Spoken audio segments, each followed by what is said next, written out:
네, 여러분, 정보를 받아들일 때 감각 기억부터 먼저 한번 살펴보겠습니다.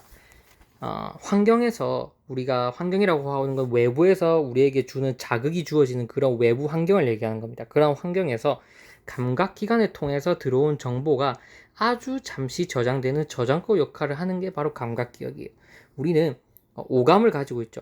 후각, 촉각, 미각, 청각, 후각, 다양한 이 오각을 5가지 감각 기관을 가지고 있는데, 이런 감각 기관을 통해서 정보를 끊임없이 받아들이는 거예요.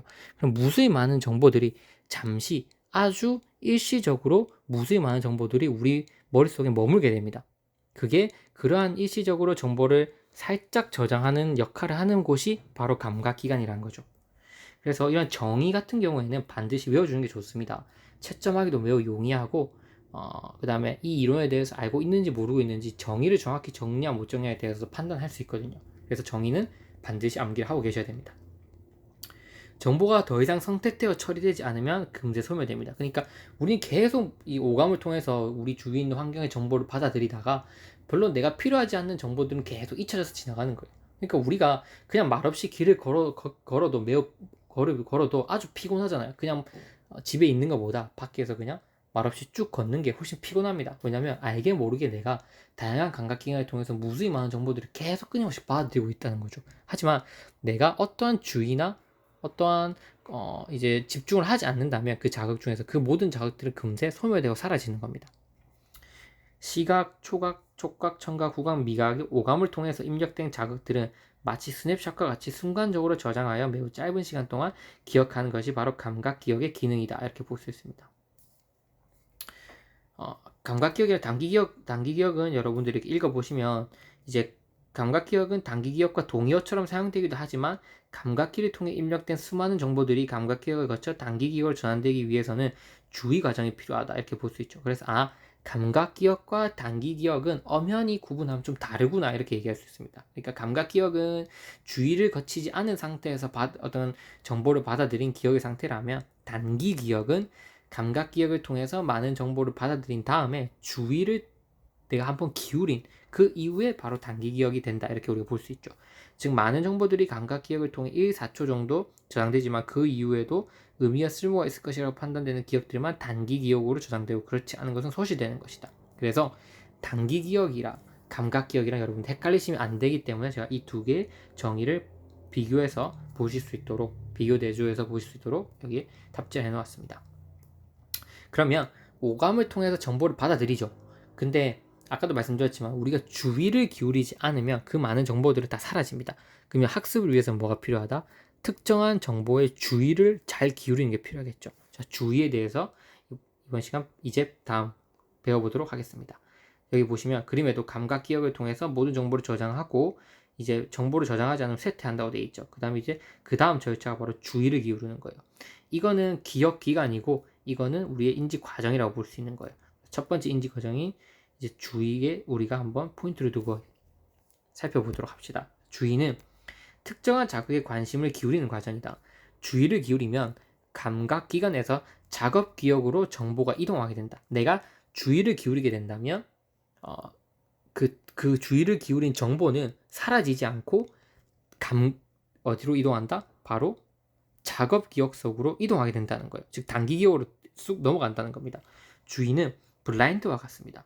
블라인드를 통해서 주의를 기울이지 않았던 자극에 대해서는 모두 차단하게 됩니다. 즉 원하는 것에 대해서 주의를 기울여 전경과 배경을 분리시킵니다. 우리 인간은 물론 사람마다 조금씩 다르지만 한 곳에 내가 주의를 집중하게 되면 그 다른 자극들은 다 차단시켜 버립니다.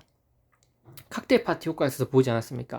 많은 그렇게 시끄러운 어떤 클럽에 혹은 술집에 노래가 틀어져 있는 상황 속에서도 친구와 대화를 할 수 있다는 것은 내가 특정 자극에 대해서 주의를 기울인다면 다른 자극들은 바로 차단하는 블라인드 효과를 인간은 가지고 있기 때문에 바로 그런 소통이 가능하다는 거죠.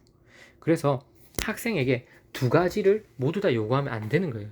그러니까 필기를 하면서 말을 하게 되면 학생은 필기하는 것도 봐야 되고 교사가 말하는 것도 들어야 되니까 특정한 정보에 자극을 이제 집중을 할 수가 없다 보니까 오히려 이제 이해를 더 못하는 그런 효과가 나올 수 있는 거예요. 따라서 필기를 할 거면 일단 필기할 시간을 주고, 그리고 그게 다 끝났을 때 그거에 대해서 설명하는 게 원래는 훨씬 더 효과적입니다. 근데 우리는 수업 시간에 시간이 부족하다 보니까 필기를 하면서 교사가 설명을 계속 덧붙이지만 그런 방식보다는 일단 필기를 하게끔 시간을 주고 그 다음에 거기에 대해 설명을 덧붙이는 게 훨씬 효율적이다. 볼 수 있겠죠. 정보 처리 이론 관점에 따르면.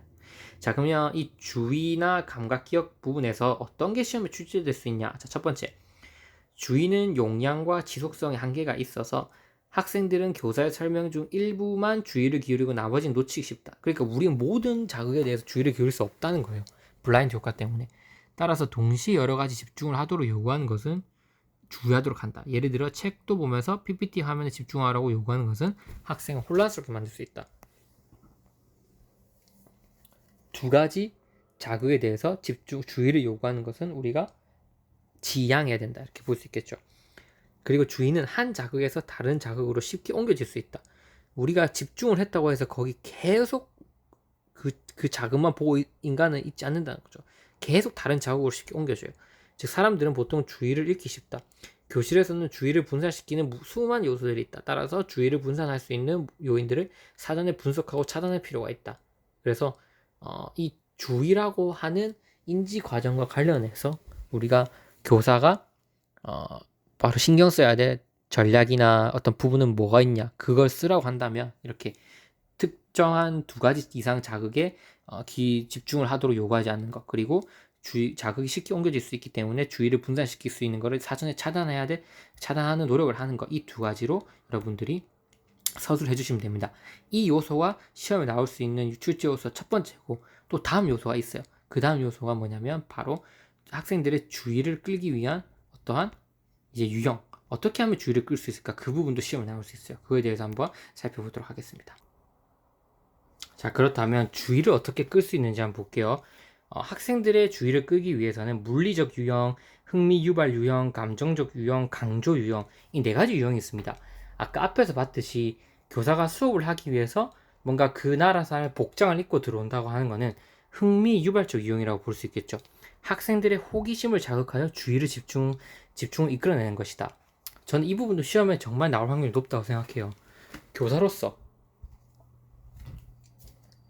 정보처리 이론 관점에 따라서 학생들의 주의를 이끌어낼 수 있는 방법을 뭐 두 가지 이상 서술하라 이렇게 하면 뭐 다양한 방안이 있겠지만, 이렇게 흥미 유발형에서 하나를 쓰든지 아니면 뭐 물리적 유형이나 감정적 유형, 강조적 유형 이러한 개념들을 딱딱 적어주면 뭐 그냥 생각할 필요도 없이 바로 만점을 받을 수 있겠죠. 그 문항에 대해서는.